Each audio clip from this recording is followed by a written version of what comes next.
Welcome to the United Pubcast. It's Sunday night, cracking day in Sydney, Tom.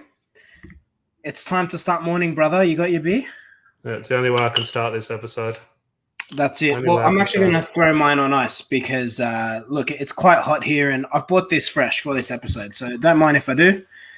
But look, Tom, while we cheers to this, to a nice day in Sydney and to lockdown ending in a week. And by the way, if you are tuning in, cheers for joining us. I hope you have your drink ready. Tom, what the bloody hell was last night?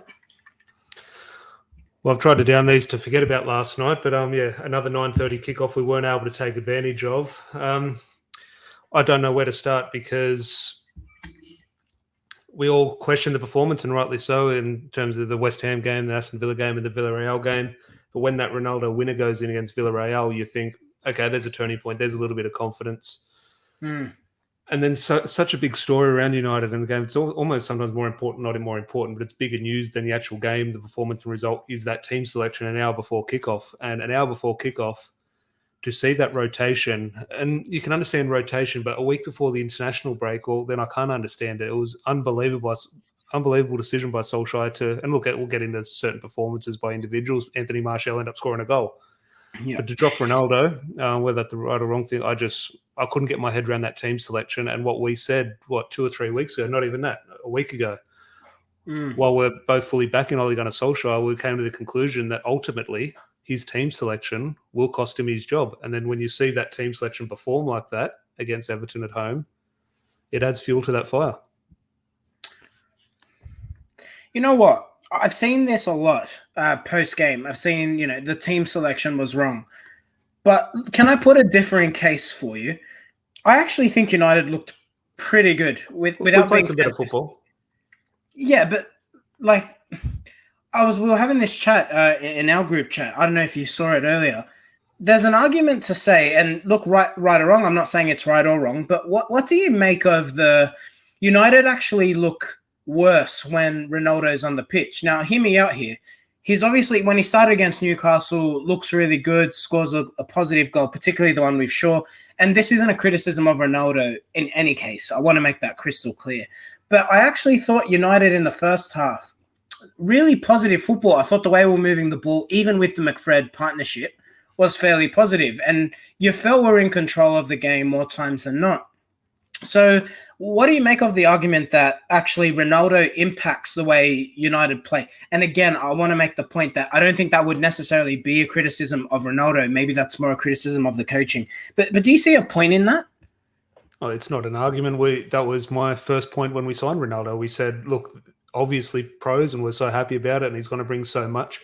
But the obvious concern was how he's going to force us to play. Obviously, a lot of us watch Portugal in the Euros, and Portugal caved to his style. And you think, well, if they had a different striker, maybe you'd get more out of the other players. And it's what I was saying about the Cavani substitution against Villarreal. You're thinking maybe Ronaldo was the right substitution to have, because maybe if it's Cavani up there, maybe you create 4 or 5 chances in the hope of scoring 2 chances, rather than hoping you get that one chance, which 9 times out of 10 Ronaldo will take. So it's a balancing act. And yeah, maybe we can play better football without Ronaldo, but the evidence is there to play Ronaldo. It's still stupid. You'd still take that decision to play Ronaldo, even if it means worse football, because ultimately it's not about the football. It's about scoring goals. And if we score the same, I don't want to sound like Michael Owen, but if you score the same amount as the opposition and not more than them, you're not going to win. And that was the ultimate case this week. That's a valid point. Before we continue the conversation, we're going to come to you in the comments. And look, guys, we know it's somber viewing, but if you like the fact me and Tom are having a drink on a belting sunny Sunday, give us a like on the video. And by the way, those subscriptions going up nice and steadily. So cheers for that and thank you. But we will come to the comments. Get your thoughts in, please. Got Rob here. Evening, lads. Genuinely sad. I think a change should be on the cards, or at least thought about. Please elaborate, Rob. What sort of change are you talking about? Is that a formation change, a personnel change, or are you talking about the manager? We've got Ryan, evening all. Here we are again, dejected and down after a draw, feeling like a loss. Lots of things to break down. There definitely is, Ryan, and we will come to it. We've got Josh, evening, mate. Same outcome, different day, same feeling at the moment. You're not wrong there, Josh. We've got Rob coming back. Just don't think Ollie can take us and the team to the next level and get the best out of this great squad he's assembled. Tom, let me ask you on this point. Obviously, look, it is early days. I'm not going to ask you whether you're Ollie in or Ollie out. I think that we're more sensible than that. But is there an argument so far from what you've seen to suggest, is this as far as Ollie can take this side? Because I know while I say it's early in the season, foolishness is doing the same thing over and over again and hoping for a different result. His persistence, and I guess I'll bring it back to the McFred discussion. What is it with Solskjaer, Tom? Do you think he's hit his ceiling as a manager? Time will tell. Well, he might not have that much longer, but ultimately we'll get that answer once he leaves the club. In terms of does he win a trophy or doesn't he win a trophy with us? And ultimately, yes, you have to potentially think so. Even when we signed him and we thought, okay, he's come in, what's his job? Is his job to sort of lift the spirits around the club, or is his job to take United back to Premier League winners and Champions League winners? And there's definitely two trains of thoughts. It's a hard one. He very well might, but that doesn't mean he's not doing a good job. Now, there are obviously limitations to his job, and if there is a better manager out there, that changes that argument. Then you can look at a new manager. I'm sure we'll get into that in terms of other names. There's a very good, very strong case that he has taken the club as far as he can, and we've made that discussion before. We've said as much as we're backing him and as much as we feel he is the right man for the job, there are maybe in terms of winning a title, winning a Champions League, maybe he's not the manager to do that. Now, whether you make that change now or you make that when ultimately he does fail, now it would make sense to make it now, but is that fair on him? You do sort of back him in the window. You have to sort of give him that time to make it right throughout the season. My hunch with the frustration, yes, he probably has taken the club as far as he can go, and that's not a criticism of him. He's done a fantastic job. We have to remember Jose Mourinho dragged Man United absolutely through the mud a couple of years ago. So he did have a big job to sort of get us back to even dreaming about Premier League titles and Champions League titles sort of thing. But it all comes down to me. It's half the question. Okay, you want to get rid of Solskjaer, has taken the club as far as you can. Okay, fine. Probably agree. Who? Antonio Conte? Jose Mourinho 2.0? You got Pochettino, who the moment he comes in and loses a game, we'll think, why are we getting a manager who couldn't win the league with PSG? Or you're getting Brendan Rodgers, a manager who we both admire. I think, well, he bottled it with Liverpool. There's no right manager. Unless it's Sir Alex Ferguson 20 years ago walking into the club, I don't see the right manager. Now, that doesn't mean there shouldn't be a change. If Solskjaer isn't the right man, yes, you do need to change things, but it's not as simple as, okay, the new manager will fix things. There's still huge problems, in my opinion. Everything you've said there is spot on, and I think and everyone would agree here, surely. When you look at this United side, no one would have said this is a strong enough side to win the league. Nobody. Okay, and I think it's our sad reality. We can sit there and look, yesterday's result was awful, and we will get into the game. But in saying that, we are still within distance of the top. You've got City and Liverpool versing each other today. We're still going to be within touching distance, but my God, we've got the fixture list of death coming up after the international break. So we'll see what else you can't sack him now. That's why I can't sack him now. Even if I was 100% Ollie out, just looking at facts, if he's 2 points off the top of the table, maybe 3 or 4, you just, no matter what your feelings are or the projection of the season, it's near impossible, in my opinion, to sack the manager when you're that close to and I know it's very early in the season, so teams like Brighton are near the top of the table, which sort of won't continue, but I just don't see, while we're having this huge Ollie in, Ollie out discussion at the moment, I think it's a valid, look, here we are discussing, I think it's a valid argument, but in terms of expecting or hoping news breaks in terms of Solskjaer sacking, I don't think that's going to happen at the moment, and in my opinion, even though maybe the tide is starting to turn, I'd say rightly so, he shouldn't be sacked now this close to the top of the table. Agreed. And I think we've seen with this board, as tight as they can be, we saw with Jose Mourinho, if they feel there is no hope at top 4, they're not too gun-shy to pull the trigger. So for those thinking, we need to be mathematically out, I don't think so. I think they would have seen the amount of investment they've put into the squad. And if we really start to dwindle in form, I think his job will be on the line. I've seen a few comments around the NRL Grand Final. I promise you we will discuss it because we are Australian at the end of the day, Tom. So you're living out Penrith way, aren't you? Close enough? Yeah, not far. Well, a good mate of mine, I was telling you, and maybe we might actually get him on the podcast, a good mate of mine who I played with over in England and sort of roomed with over in Sheffield. He's the head of performance at Penrith. So while I don't support rugby league or go for any team, it would be nice to see Penrith win. Fair enough. We'll definitely come to that at the end. All right, lads. So let's talk about the game, Tom. What did you make of the way United were playing. We've discussed the starting lineup. I want to ask you about the goal we conceded because there's mixed conjecture somehow that's Ollie's fault. Can I ask you just, have you seen the goal? Have you assessed it? Because bloody hell, mate, I don't know what Luke Shaw was doing. What on earth was Luke Shaw doing? Well, that's the thing. I think it's definitely, you can point the finger to individuals, and we have looked better at set pieces while this was an attacking set piece, but you do look, well, you can't blame Solskjaer. However, but remember Istanbul last season when we had 34 players in the box and no one defending. Very similar situation this time. But we look at, first of all, Fred, okay, to one, be knocked off the ball by a small winger. Shouldn't be happening for a defensive midfielder. And then if that somehow does happen, which is fair enough, well, then you foul him. He lets him go. So ultimately, Fred's at fault a little bit. But then what I come back to in terms of Luke Shaw, lazy. He looks like he puts a lot of effort in, and you can have your opinion. Should he have gone to him or should he have stayed with his man? It looks like he puts a lot of effort in. The reason he has to sprint is because when Everton clear the ball, Luke Shaw's trotting along just walking. He has to make up that distance. If Luke Shaw, as soon as Everton clear the ball, Luke Shaw gets back into position, we are 100% safe. That ball doesn't come into Decore. 100% safe. And that's simply down to Luke Shaw being lazy, thinking Fred will deal with that. Even if you back Fred as the best defensive midfielder, as a fullback or any player on the pitch, you have to expect whenever your player is, whether got the ball or going for the ball, you have to expect the worst case scenario. If Paul Scholes has the ball and I'm making a run, I have to think, okay, he might get it to me. If he doesn't get it to me, though, where am I? And Luke Shaw just had no awareness of any danger around him and was just trotting along like he's on a Sunday stroll. And ultimately, Demarai Gray gets past Fred and danger hits and Luke Shaw's not ready. So a catalogue of errors. And look, yeah, ultimately, could Solskjaer have better instruction in and around the setup in terms of when we're attacking a corner? Can he have an extra man back, etc.? That can be pointed at Solskjaer. But again, you look at the Jesse Lingard back pass against young boys, completely out of Solskjaer's control. You look at Luke Shaw not tracking back. That's down to Luke Shaw. That's not down to Solskjaer. So, look, everyone's to blame, manager and players in this one. Look at George's comment here. George, sorry, mate. I think you've had a shocker. Romeu and Ward-Prowse over McFred. Come on. You take Ward. Oh, no, maybe not the balance. The two players obviously better than Fred. Ward-Prowse is a good player, but in terms of a partnership, who knows? But McTominay, I thought, sort of started to get a little bit forward and sort of quite advanced, and I thought that was maybe a key in sort of our good start to the first half.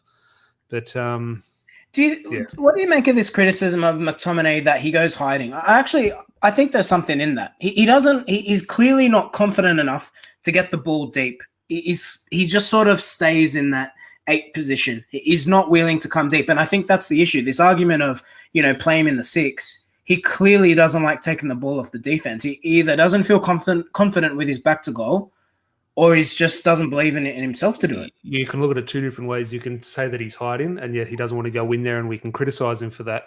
Or you can say what you said last week about Fred. Something you respect about Fred is, okay, you think he's a garbage player, but he thinks he's good.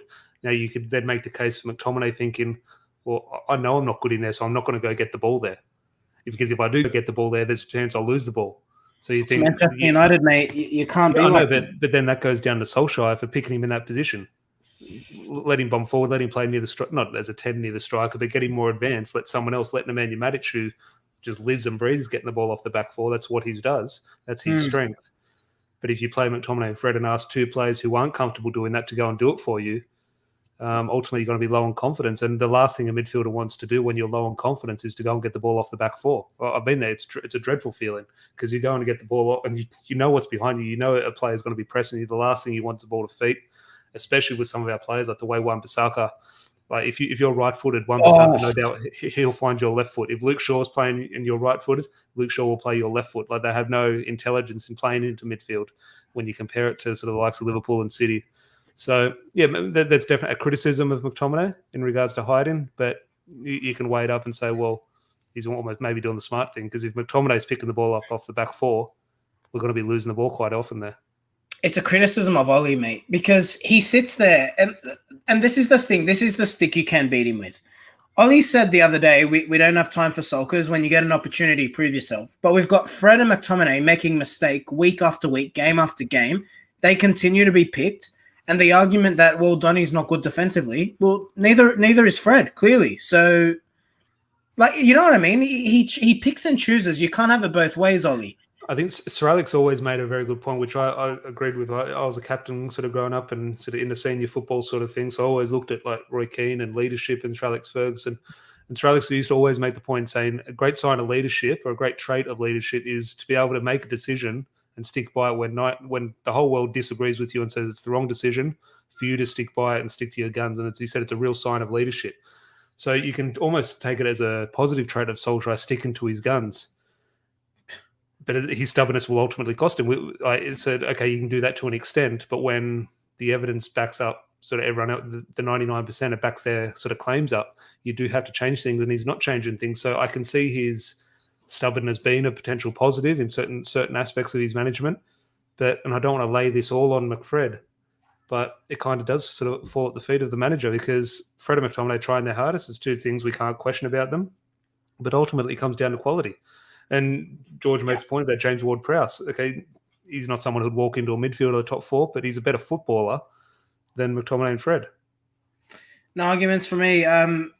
Going through the few comments here, and Tom, then we have the wonderful task of 3-2-1, so that's always good fun. Got Dion James, no way Shaw is fully fit. Mate, I think he is fit. I just think he's lazy. Shaw's had this issue since he walked into United. He is lazy. And that's all it is. I saw Varane multiple times. Varane got the ball and wanted Luke Shaw to bomb forward to play a ball forward, and Luke Shaw, no, I'll just stroll along next to you. And Varane was sort of having to cut back in and play Lindelof. And you can almost see some of the players are fed up with him. Yeah, for sure. And he is lazy. But I thought Varane was really good yesterday, by the way. We've got Robert, he's agreeing there with Ryan around, Lingard needing to play more. And yeah, I agree. I think Lingard, every time he comes off the bench, he's making a positive impact. So maybe should have come on there. We've got Jordan, would you prefer McTominay out of the two? Just can't stand Fred. He's making me go grey. Mate, Fred's making all of us go grey. Don't worry about that. You're not alone there. I've got Michael adding to Tom, Ollie Road, McFred. To get to this point, change surely has to come in midfield. Maybe you're right, Michael. Maybe he feels a sense of loyalty to them. But the key of a good manager is the need and to be able to identify when you need to evolve. And he's just what I don't understand. And Solskjaer is the boss. He's the one who has to make the decision. And completely right. He shouldn't be sort of too heavily influenced by outside factors. But he has football people around him. He has Michael Carrick who understands that role. I'm sure he's on the phone and sort of at the training ground with Sir Alex Ferguson. They're having discussions about football. I just don't see how that change isn't made. But okay, ultimately they're not going to say, Solskjaer, you have to do this. It's his team.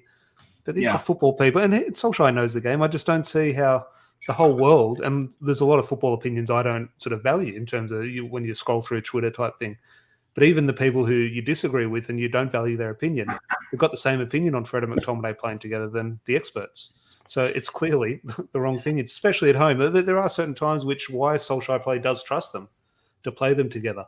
But at home to Everton, especially when Everton were quite weakened, maybe not in terms of the defence and midfield, it was mainly their attack, which was a little bit weakened. So I don't think it changed the way we play, but still I think Rio Ferdinand and Paul Scholes have made the point. It's not so much how you play, it's the perception it gives to the opposition. It says, okay, we're lining up with two defensive midfielders. We're a little bit worried today. And it gives that opposition a little bit of a boost going into the game. Yeah, and Pogba on the bench. Again, another weird selection there by Oli. I didn't understand that one. I think the attacking options, I understand with Ronaldo, I would have started CR7, of course. But, the attacking-wise, United actually looked good in the first half. So it looked like a masterstroke. But, yeah, the midfield one, definitely little to be desired there. We got George. What are your thoughts on Sancho on the right, Greenwood on the left? You feel the Englishman can thrive there since he's two-footed, and it would make our wingers multi-dimensional. Well, George, I think we've seen that Oli does like to have a fluid system, but I don't understand the persistence with Sancho on the left. I really don't. Tom, can I ask you on Martial? Is he injured? That's my understanding, and that was actually why he came off. Yeah, no, he's injured halfway through the first half. He pulled up. I'm surprised he finished the first half. I thought he was going to be subs almost straight after the goal type thing, and he came back out in the second half and was limping for 90% until he got taken off. So whether it's a big injury or precaution, but I'd say because he ran on it for another half hour after it happened, he might be out for a little bit. Yeah, you know what? We'll come to 3-2-1s. I got to admit, mate, I was really happy for the Frenchman. I thought he was really positive. I've seen some people say he shouldn't have been selected, but you got to be able to identify, even if you don't like him, you got to identify when a player plays well, and he did. I thought I don't think he was good. Don't think he was great. Obviously, very pleased to see him score a goal. I think why he was, not him personally, was so good. Having that left winger out there rather than Paul Pogba or Mason Yeah. Greenwood on the right, it gave us a lot more width. Which you look at the space Bruno Fernandes had before the goal, in terms of he gets the ball and he has a left winger to play. Sometimes Paul Pogba, if Bruno gets that ball, Pogba might have been behind Bruno Fernandes, sort of thing. But Bruno picks the ball up and has a natural left winger out there to play that ball to. So I think whether that was Marcus Rashford, Jadon Sancho, or whoever, just a natural winger, I think that was the why Anthony Martial sort of stood out as having a good performance.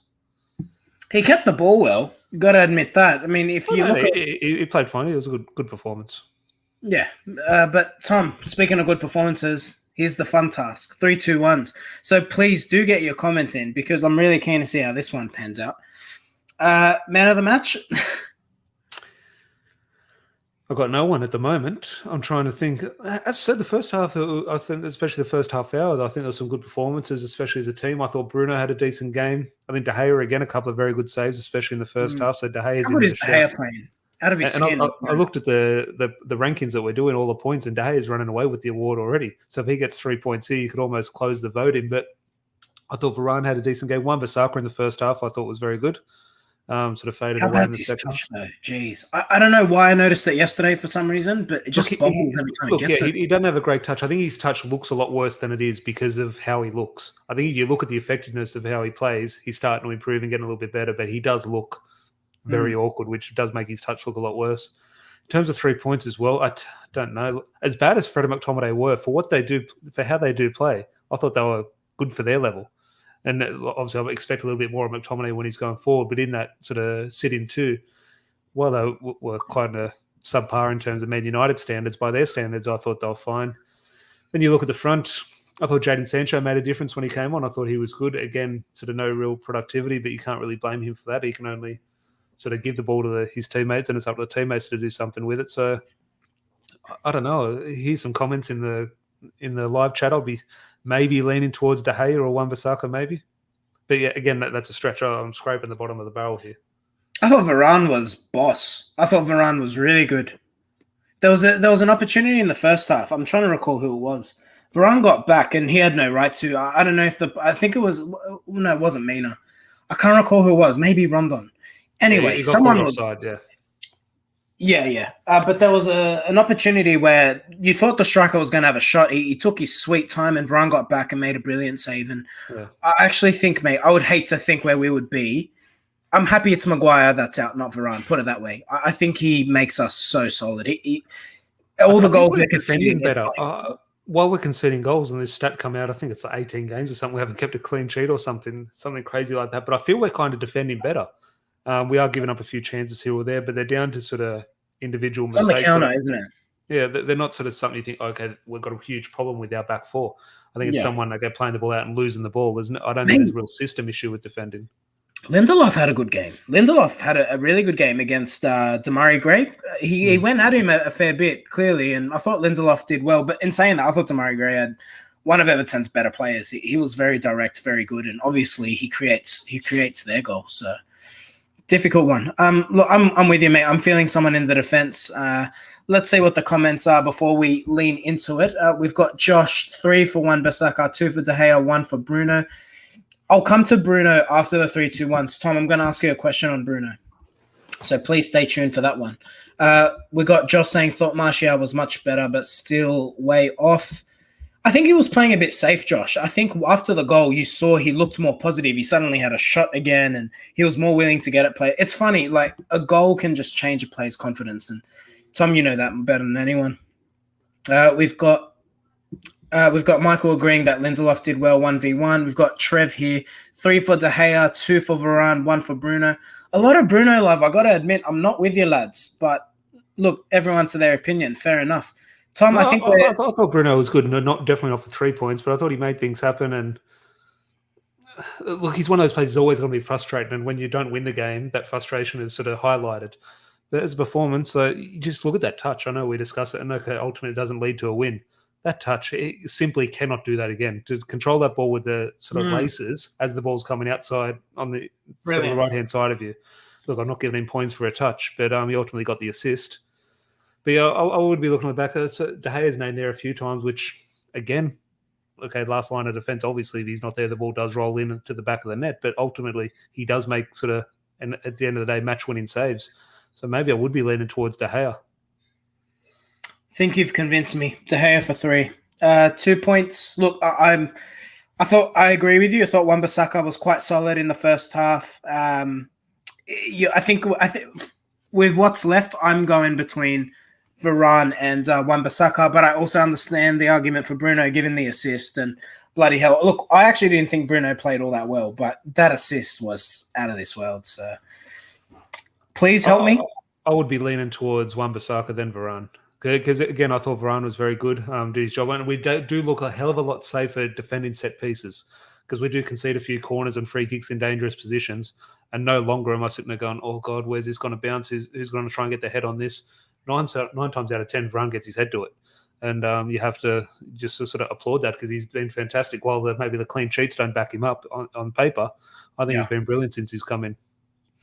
Absolutely. All right. I'm feeling 2 for Wan-Bissaka, 1 for Varane. Do we have any disagreement in the comments? We've got, same thing. Look, I see the argument for Bruno, but Tom, I think, are we sold? We've got Wan-Bissaka for 2, Varane for 1, De Gea for 3. Yeah, no, Bruno will have plenty more chances to get some points. I'm sure he'll sort of get about 10 more 3 points. But I just seen Michael just put Sancho there as well. Sancho is good. If we do get a result, we're discussing Sancho changing the game. Yeah. Ultimately, nothing really comes of it. But I thought that was Sancho's best performance. And what Sancho is doing, while not being great, is improving. He's looking fitter. He's looking sharper. And yet you'd rather that than, okay, ultimately it hasn't been great for him, but you'd rather that than him score 2 goals on his debut and then nothing. Okay, the debut started off slowly, and now he's getting better, which is all you can ask for. So Sancho was good when he came on. No, and look, he's never played in the Premier League. It's worth remembering. You know, you got to adjust to the pace. You got to adjust to your teammates. And all right, so Tom, this is the thing I wanted to bring up today around Bruno. And again, I think you have to put this at Ole Gunnar Solskjaer. He's playing too far up for my liking, way too far up. I understand he enjoys scoring goals, and I know he's good at scoring goals. And again, he produces an assist. But if you look at United's problem at the moment in attack, it's they struggle to progress the ball quickly. Bruno is good at that, and he's sitting up there. He's basically in the pocket of Cristiano Ronaldo. He needs to come deeper, and he needs to be played deeper. I don't care if it's a 4-3-3, a 4-2-3-1, 3-5-2, whatever it is. He needs to take some responsibility and acknowledge he is a midfielder, and a midfielder needs to be contributing in the middle of the pitch. Do you agree with me on that one? I think it's actually becoming a detriment to the side. There are enough good attacking outlets in this football team to contribute with goals. Bruno Fernandes needs to contribute to the greater cause and actually acknowledge he is a midfielder. Yeah, no, it's hard to argue. It's the debate with Ronaldo. Okay, Ronaldo is great scoring goals. Could the team be better off and create more chances without Ronaldo? It's a balancing act, and especially with Bruno Fernandes. And ultimately, if he's going to get as many of assists and as many goals as he does, you have to afford maybe sort of a lesser performance in regards to the build-up play. But then you ask the question, well, if his build-up play is better, well, someone else might be in the position to score 10 more goals a season or 15 more goals a season. So it's balancing. I remember once he went and picked the ball up off Luke Shaw, Wan-Bissaka in the first half. So he picked the ball up pretty much in the right-back situation. And then the play was dead. Everton had 11 men behind the ball, and Bruno was standing there on the ball 70 yards from goal. But Bruno's Fernandes thinking, okay, how can we score here? And he played a crossfield ball to Martial, a 70-yard ball, sort of switch and play. Now, I forget if the ball made it or not, but let's say it made it to Anthony Martial. Well, Martial's got the ball and Bruno's 70 yards from him. So Bruno's doing the wrong thing because even if it's a fantastic pass, well, Martial gets the ball. Martial's now got no option because who's supposed to be 10 yards from Martial? Bruno Fernandes. So there was a perfect example. 5 minutes later, Cavani picked the ball up in the exact same position. Cavani said, well, I can play the ball forward here. However, I'm the one who's supposed to be forward. Dropped the ball off to Lindelof, and Cavani just sprinted forward back into position, let Lindelof play that pass. And I think Bruno Fernandes gets in the habit of, and rightly so, maybe because he has been so impactful, I think Bruno is almost feeling the responsibility of trying to do too much. He knows how important he is, and rightly so, whether he's sort of believing hype from the media or just he feels that on the training ground, he feels that on the pitch, how important he is. I think he's not letting it get to his head in a bad way, but it's affecting how he plays. And that's why I think when a defender has the ball, he thinks, I'll go get it off him. And when I get the ball, I'll go and score. Or sometimes, hang on, you're not going to get the ball. Come back in the midfield. Let's just play the game properly and let's see what can happen. But he's so desperate to win, which is a positive trait, but also maybe a little bit detrimental. I'm keen to see what you guys think in the comments. We've got Costley. I think Bruno in that role worked well last night. He was creating, and if we collectively had a better game, it would have made a greater impact. But that's my issue, Ian. I think he's playing too far up. It's actually to the detriment of the football side. I rewatched the game today, which I don't know why I chose to punish myself that way, but he occupies positions that are just way too far up the pitch. Our best attacking outlets, I think it was Freddie, put in a great cross for Cavani. That opportunity actually started because Bruno actually did come deep and was there to play the ball. Bruno is a very effective midfielder, and he will have times where, yes, he will be able to get into the box. But I think, again, that's a criticism of the system. If he deploys a 4-3-3, I think it will allow when the ball's in certain positions, Pogba can be that one who's on the edge of the box. And when it's on another area of the pitch, then Bruno can be the one on the edge of the box. But at the moment, I just don't think he's not utilizing the strengths of his football side. We're conceding goals anyway. I said it to you last time, Tom. Forget the clean sheets. I know it's important, but if we know that we can score goals, you score 3, we'll score 4. Bring it on. Yeah, Josh, I am a little bit sunburnt. I went out and had a kick today with a few boys, and it was good fun, but I am a little bit burnt. So, belting day in Sydney. Tom, all right, I'm going to move on from the football, because I'm sure we will have plenty to talk about over the international break. Please tell me who's winning the rugby league tonight. Who's playing? I know Penrith's playing. Who are they playing against? Are you being dead set serious? Do I look like I know who's playing? Jesus. I know it's not the Bulldogs, to be fair, and I know it's in Brisbane. I couldn't tell you. I couldn't tell you who Penrith are playing though. Dear God, I'm really sorry for the content, ladies and gentlemen. Jeez. They're playing the South Sydney Rabbitohs. Benji Marshall's potential last game in the NRL. Didn't he retire like 10 years ago? No. Oh, I've got to get up to I've got to get up to the speed of things. This conversation is dead in the arse. I'm not going to bother with it. So if anyone wants to come into the comments and contribute to the Rugby League Grand Final, please do. Let the Panthers win so Burton can get his premiership before he suffers at the Bulldogs. Mate, George, hey, I'm a Bulldogs fan. Burton, you know what? Dogs will make the top 8 next year. I'm going to say it right now. We got Jordan Ashby. I was waiting for that answer. Tom, you're a disgrace. I can't believe you're Australian and you don't watch rugby league. What's going on? I'll watch the first 3 minutes until it's the same thing for 6 tackles, run, fall over, and we watch that for the next 80 minutes. So I'll watch for the first 3 or 4 minutes before I turn over to... Does Neymar not do the same thing? He has a bit of style to it. Runs and falls over. Can any of them play in a fortnight at Leicester? Yeah, okay, I could see Benji Marshall doing that. We've got Dion in the comment. Thank you, Dion. Someone knows what they're talking about. Souths by 8. I'm going for Penrith in this one. I got to be honest. I hate the Rabbitohs. Jesus Christ. Awful football side. We've got Trev up the Bunnies. Mate, I don't know about that one. Look, the Rabbitohs do look strong. Panthers tonight. Souths are like Liverpool to me. I agree with you, Rob. If you are a rugby league fan, you'll remember the Bulldogs versus Souths 2015. Bulldogs were in a winning position, Tom. James Graham, we've got Adam Reynolds goes for a field goal. James Graham goes to block it, and the referee wrongfully gives a penalty to the Rabbitohs. They get 2 points in front. They win the game. Disgusting stuff. Here we got Ian having a dig at me. That's Larry when he plays soccer. Fall over, run, repeat. Mate, Ian, seriously, the keg you're carrying around, mate, if you look down and you can see your penis, I'll be impressed. Put it that way, mate. All right? Got Rob, loves the doggies, good stuff. I've got Jordan, Penrith. I hate South, especially after beating Manly last week. Sorry, guys. I thought, look, it was going to be a little bit fun to talk a bit of rugby league, but look, it is a football podcast. We'll leave it there. Tom, are you looking forward to the international break? Not at all. Even if United are bad and not providing you with that enjoyment, you don't look forward to the international break regardless. I think the players as well, you do want to put things right on the pitch, and we don't have that opportunity. And you just look at the returning fixtures. I think we're away at Leicester, but then we've got Liverpool, City away at Tottenham, etc. as well, plus must-win Champions League games. While I am looking forward to that, it's a frightening sort of prospect, I think. We got Rob in the comments, Forza Italia. Mate, Rob loves international football. Personally puts me to sleep, but yeah, it's a difficult one. Tom, before we wrap up, actually, look, it seems to be a big deal to people. Ollie's smiling on the sideline in stoppage time. Do you have an issue with it? Look, no, but I can look. No, it's nothing. However, perception is reality, and people will use that, and it's an extra stick on the fire, which will be used against him, and it won't help him. So, look, no, it's absolutely nothing. You saw Ronald Koeman the other day, or the same thing doing it as well for Barcelona. These things happen. It was a nothing incident, but it will be used against him, and ultimately, the way sort of football pressure works in regards to managers and the way it sort of comes across in the media, it will have an impact.